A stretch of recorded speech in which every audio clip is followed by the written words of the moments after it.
A small team of Japanese scientists has just uncovered tons of new Nazca glyphs. In case you don't know, Nazca Lines are massive geoglyphs of people, animals, and plants etched into the vast, arid plain in southern Peru.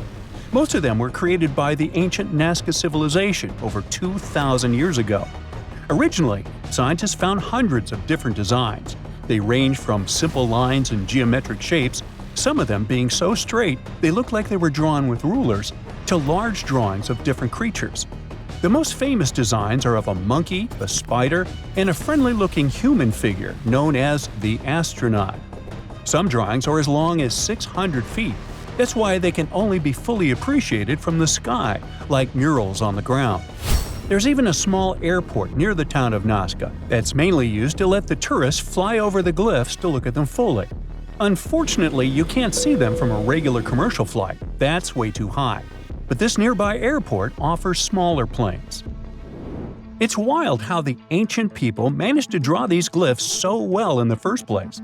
They didn't have drones or planes, not even some great tools. It was thousands of years ago. Well, they used very simple yet ingenious methods. First, they would remove the top layer of dark weathered rocks and expose the lighter dirt beneath. The light clay stands out against the darker ground. By clearing about 12 to 15 inches of stones, they could create clear, contrasting lines. The desert is very dry, and the clay has stuff in it that helps keep the lines from being blown away by winds or washed away with rains. That's why they've stayed there for thousands of years, even with the wind and weather.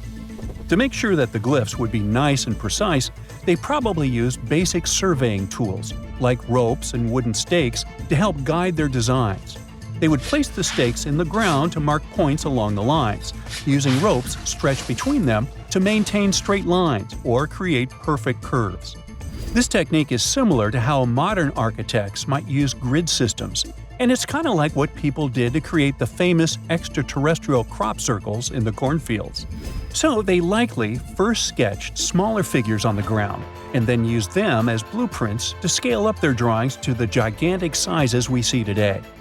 And recently, 300 more of these mysterious glyphs were discovered in only 6 months. Normally, scientists had to sift through satellite images, walking or flying over vast stretches to study the glyphs. It was crazy hard, but now we have AI. The drones flew high over the desert, took lots of pictures from all angles, and fed them to the deep learning model. The AI system can scan tons of data in seconds, spotting the patterns that people can miss.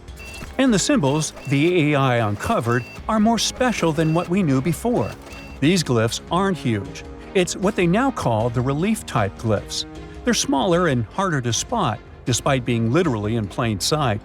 Also, the large glyphs usually depict animals, but these relief-type ones mostly show humans and pets. For example, one of them is a 16-foot-long humanoid that clutches a club in its right hand. There was also a fish, mouth wide open as if gasping for air. This one stretches about 60 feet across the desert floor. And perhaps, most striking of all, a bird with 2 long dramatic legs, each leg extending 255 feet. The birds are very special because they've been misidentified for a long time. Now, scientists use the ornithological analysis to reclassify these creatures, and, as it turns out, the drawings depict birds from far-flung regions. There was this one glyph that looked like a simple hummingbird at first, but now, upon closer inspection, comparing beak shapes, wing patterns, and tails, it looks like this wasn't a typical hummingbird at all. It was a hermit, a subgroup of hummingbirds native to the forest regions far from the desert. They have long, slender beaks and distinct tail feathers. Another surprise was a drawing once labeled as literally just a bird.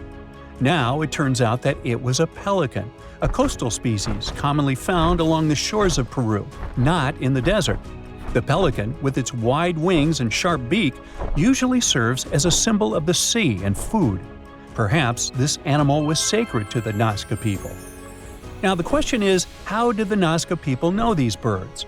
What did a creature from the lush, humid jungles of northern Peru or from the shores do in the harsh desert sands of the south? And why did they decide to etch it in the ground? Looks like there's a much more complex story behind the Nazca Lines as we thought before. One question boggled the minds of archaeologists for decades. What do these glyphs even mean? Well, the Japanese scientists have an idea. To read these symbols back in the day, you'd have to literally follow ancient trails, spotting some faded shapes underfoot. It's as if the Nazca people designed these glyphs to be discovered on foot, to be experienced as part of a journey. This, together with the fact that they can only be seen from the sky, hints that the Nazca Lines might have been something like a sacred pilgrimage. Perhaps the idea was only deities above can see the full picture, while humans have to walk the path to understand the meaning. The lines are scattered across about 150 square miles of the Nazca Pampa, so there's a high chance that they were part of a spiritual journey to Cahuachi, a ceremonial center that still looms in the distance today. Cahuachi was super important to the ancient Nazca civilization, the heart of their society. It was most likely a religious and pilgrimage site during the first centuries of the Common Era, when the Nazca culture was at its peak. Other ancient cities were bustling hubs of daily life, but Cahuachi was unique. People didn't live there permanently. Instead, they traveled there from all other places for important events, seeking connection, understanding, and spirituality. Cahuachi consists of large adobe mounds and plazas. Locals gathered there for ritual and offerings. The largest building, the Great Temple, was an incredible stepped pyramid. It looked like this place was especially sacred to the Nazca people, since it was full of stuff like textiles, pottery, trophy heads, all the things that are often associated with rituals and sacrifices. Since Cahuachi isn't that far away from the Nazca Lines, the two are most likely connected. They could be pilgrimage paths or ritualistic symbols, but there's still so much we don't know. Even if those are trails or symbols, what exact messages were the Nazca people trying to convey through them? These drawings could be telling amazing stories, marking some important locations, or even be a spiritual map to guide those who came after them. It's also possible that symbols' meaning depends upon their arrangement and patterns. Right now, over 700 glyphs have been revealed, but this is just the beginning. This just shows the potential of AI to revolutionize archaeology. For example, there's an entire ongoing competition called the Vesuvius Challenge. The idea is to help decipher ancient Roman scrolls from the city of Herculaneum.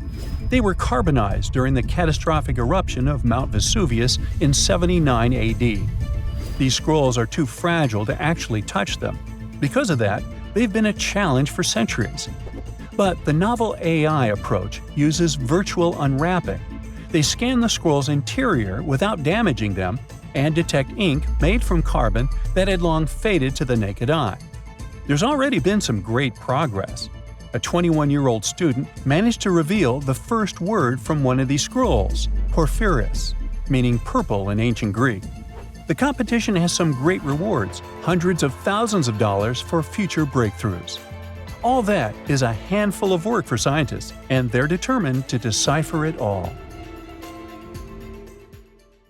That's it for today. So hey, if you pacified your curiosity, then give the video a like and share it with your friends. Or if you want more, just click on these videos and stay on the bright side.